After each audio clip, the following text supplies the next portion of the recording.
मराठवाड्यामध्ये केशर आंब्यासाठी वातावरण पोषक आहे. मराठवाड्यातलं वातावरण हे कोरडं असतं आणि कोरडं वातावरणच केशरसाठी अत्यंत उपयुक्त ठरत असतं.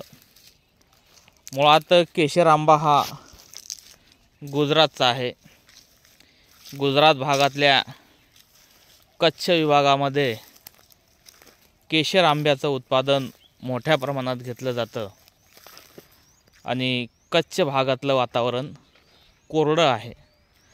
गुजरातचा आंबा केशर आंबा हा मराठवाड्यामध्ये आणण्यात आला आणि इथल्या वातावरणामध्ये तो सूट झाला आहे.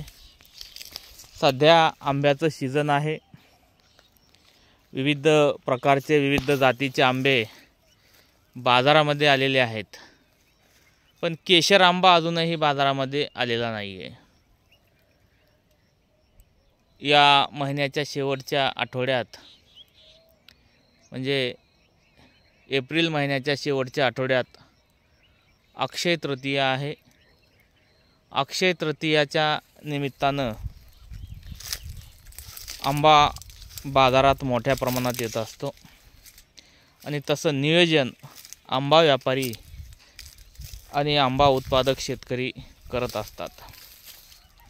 पण केशर आंबा अजून बाजारात आलेला नाही आहे. केशर आंबा यायला आणखी 10-12 दिवस बाकी आहे. अक्षय तृतीयाला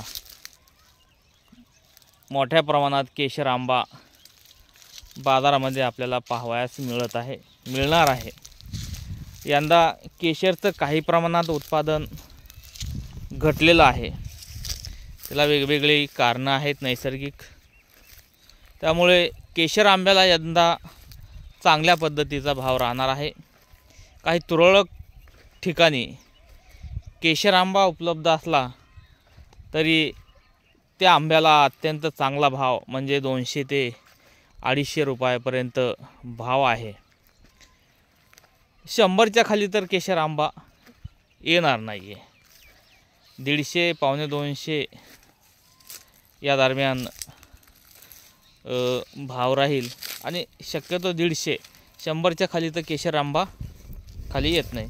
खायला बी अत्यंत चविष्ट असणारा हा आंबा आहे.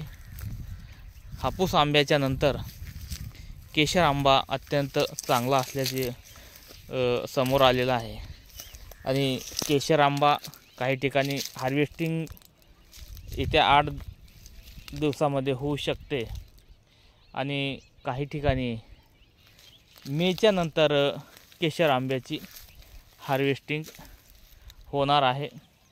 सध्या केशर आंब्याच्या बागा आंब्याच्या घराने लगडलेल्या आहेत.